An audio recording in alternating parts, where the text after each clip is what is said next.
ភូមិតានូក្នុងឃុំស្អាងភ្នំបងបានជួបមុំរដូវបុណ្យភ្ជុំនៅវត្តស្អាងស្រែបងមើលមានស្នេហ៍ចងចិត្តនៅក្បែរហាក់មាននិស្ស័យវតីស្រីហើយកុំដាច់អាឡ័យ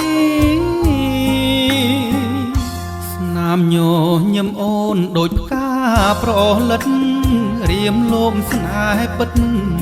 ណែបនិតស្នេហាជីវ៉ាពេកក្រៃបើសិនមិនបានខ្លួនប្រានសោកាអង្វរក៏និថា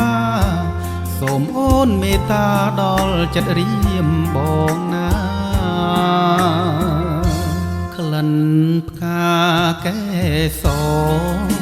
រស័តតាមខ្យល់បងនឹកនេះមុលចង់រួមសុខទុក្ខចង់បានគៀងកាយស្រស់ស្រីត្រានត្រើយសាងក្បូនជីវិតរួមរស់លើទ្រង់ស្រីសូមអូនវតីស្រីល្អជឿចោះបងស្នេហ៍ជាគូស្រឡាញ់តស៊ូទេវតាប្រទានបើសិនបងក្បត់ផិតចិត្តជីវិតនិស្ស័យស្នេហ៍ពិតសូមស្នេហ៍យើងស្និទ្ធរស័តតាមខ្យល់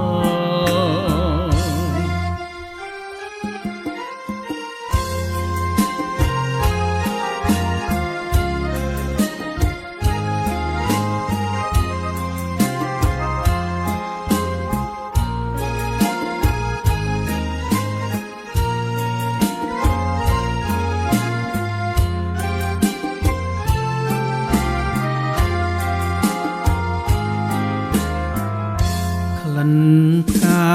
កែសរស័តតាមខ្យល់បងនឹកនេះមុលចង់រួមសុខទុក្ខចង់បានគៀងកាយស្រស់ស្រីត្រានត្រើយសាងក្បូនជីវិតរួមរស់លើទ្រង់ស្រី